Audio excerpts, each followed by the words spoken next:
Сәлеметсіздер ме оқушылар? Сіздермен модаға дайындықты бастаймыз. 2023 жылы келген тестті қайталаймыз. Модада келген тесттерді салып отыратын боламын, сондықтан каналға тіркеліп, комментарий жазып қойыңыздар. Ал ендеше сәттілік. Католиктік бағытты ұстанатын ұлт поляктар. Келесі сұрақ. Катрина дауылы түзілетін теңіз, Кариб теңізі. Көктөбе теле мұнарасының теңіз деңгейінен биіктігі 1020 метр. Мұнара басындағы қысым 685 метр. Осылай белгілейсіздер. Бұлардың барлығы да 2023-те келген тесттер. Күнделікті қолданатын минерал. Жауабы ас тұзы. Келесі сұрақ. Қазақстан аумағы арқылы өтетін халықаралық автомагистраль. Жауабы батыс Европа, батыс Қытай. Келесі сұрақ. Қазақстан климатының шұғыл өзгеруіне әсер ететін факторлардың бірі. Жауабы мұхиттан шалғай орналасуы. Келесі сұрақ. Қазақстан өндіру бойынша дүние жүзінде бірінші орын иеленетін ресурстың шикізатын реттейтін энергетикалық ұйым МАГАТЭ. Келесі сұрақ. Қазақстан халқының 70,2%-дан астамын ұстанатын дін ислам діні. Келесі сұрақ. Қазақстан халқының құрамында үлесі жоғары ұлттар өзбек, украин, орыстар. Келесі сұрақ. Қазақстанда ағыны тұрақты өзен торларының жиілігі мен уақытша ағындардың сирек болуына сәйкес жер бедері, биік таулар. Қазақстанда аз қамтылған стратегиялық маңызды табиғат ресурсы ауыз су. Қазақстанда демалыс күні болып жарияланған діни мереке, Құрбан айт мерекесі. Қазақстанда күз бен көктем айларында температураның төмендеуі және үсік жүруге әсерін тигізетін ауа массасы, арктикалық ауа массасы. Келесі сұрақ. Қазақстанда күріш өсіруге маманданған облыс, Қызылорда облысы. Қазақстанда қай қаланың ендігі мен бойлығы бірдей, Орал қаласы. Қазақстанда құрылған бірінші қорық, Ақсу-Жабағылы. Қазақстандағы жүк тасымалы мен жолаушы тасымалындағы үлесі жоғары көлік түрлері, темір жол және автомобиль жолы. Келесі сұрақ. Қазақстандағы кешенді географиялық зерттеулер жүргізген география институты құрылған жыл 1983 жыл. Келесі сұрақ. Қазақстандағы орманды дала зонасының кең тараған аймағы солтүстік аймақ. Қазақстандағы соңғы табылған мұнай кен орны Халел Өзбек Халиев. Келесі сұрақ. Қазақстанмен шекаралас штаб пәтері ел астанасы бүкіл дүниежүзілік халықаралық ұйым Шанхай ынтымақтастық ұйымы. Келесі сұрақ. Қазақстанның жер көлемі 2.724.000 шаршы шақырым, халық саны 19 миллион адам. Халық тығыздығы қанша дейді? 7 адам, яғни бір шаршы шақырымға 7 адамнан келеді деген сөз. Қазіргі кезде халықтың саны 20 миллион. Қазақстанның минералды сулар таралған ауданы оңтүстік шығыс. Келесі сұрақ. Қазақстанның Ресей мен Әзербайжанға жүк таситын танкері Абай. Қазіргі таңдағы дүние жүзінің саяси картасындағы социалистік бағыттағы саясатты ұстанатын ел саны 5. Қайырымды үміт мүйісінің географиялық орны Африканың оңтүстігі. Қалпына келетін сарқылатын ресурс, топырақ ресурс. Қалпына келмейтін ресурстардың қорық сақтауының жолдары 1 және 3-шіні белгілейді екенсіздер. Келесі. Қалыптасуы ыдырауы ультракүлгін сәулелерді қабылдауына байланысты болатын тұрақсыз газ, озон газы. Келесі. Қоңыржай белдеу үлкен аумағын алып жатқан Лавразия құрамында болған. Қай аймақ дейді? Солтүстік Америка. Қоңыржай ендікте тұрақты соғатын жел батыс желдері. Қоңыржай теңіздік климаттық белдеуде орналасқан қала Дублин. Қоңыржай теңіздік климаттық белдеуде орналасқан қала Ливревиль дейді. Осында 2 сұрақ келген. Келесі. Қостанай қаласының климатына ұқсас физикалық географиялық нысан Патагония үстірті. Келесі. Қостанай облысындағы ауыл шаруашылығының ең басты дақылы бидай. Қазақстан Республикасының 2013 жылы қауіпсіздік орнату мақсатында басшылық еткен халықаралық ұйым Еқыұ, яғни Еуразия қауымдастығының ынтымақтастық ұйымы деп аталады.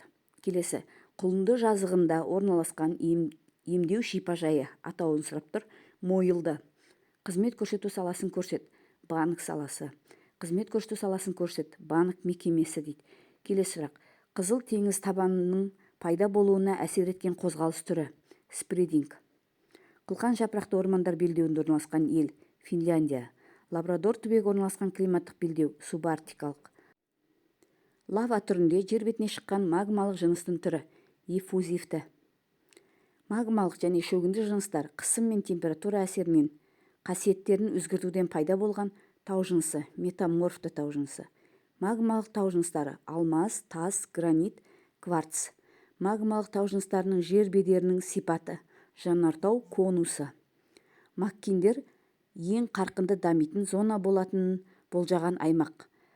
Солтүстік Хартленд.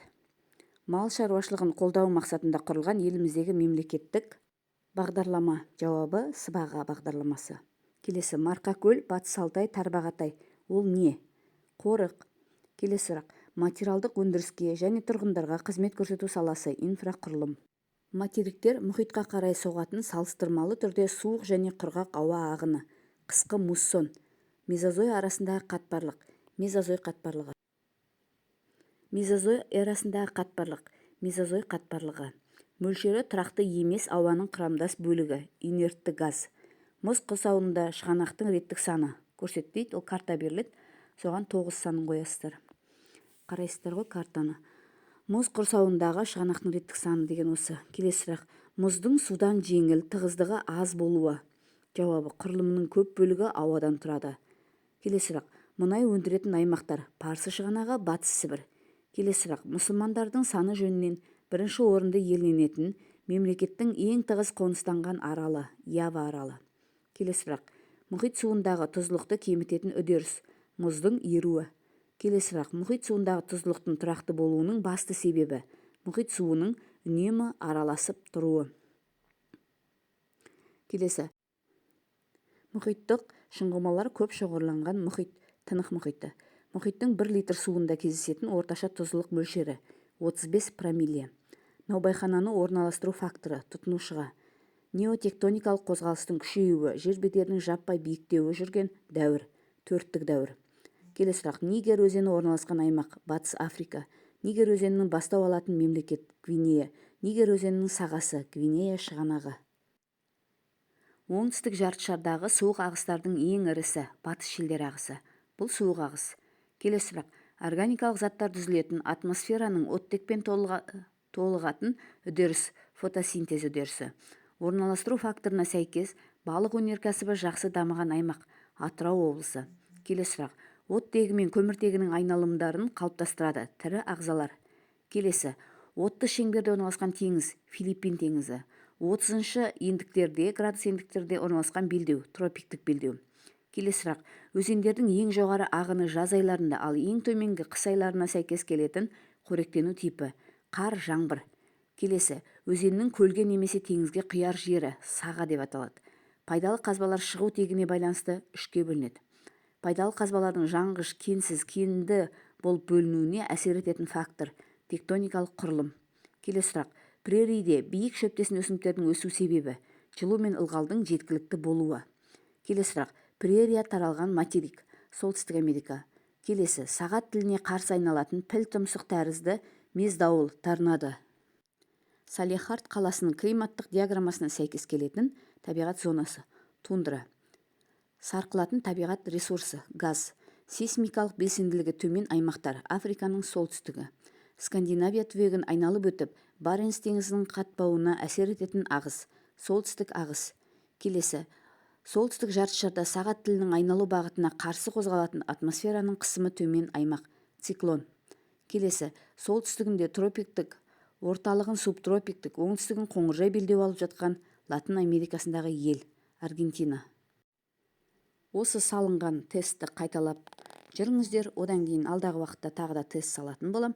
Осыны қайталап дайындалыңыздар. Сәттілік.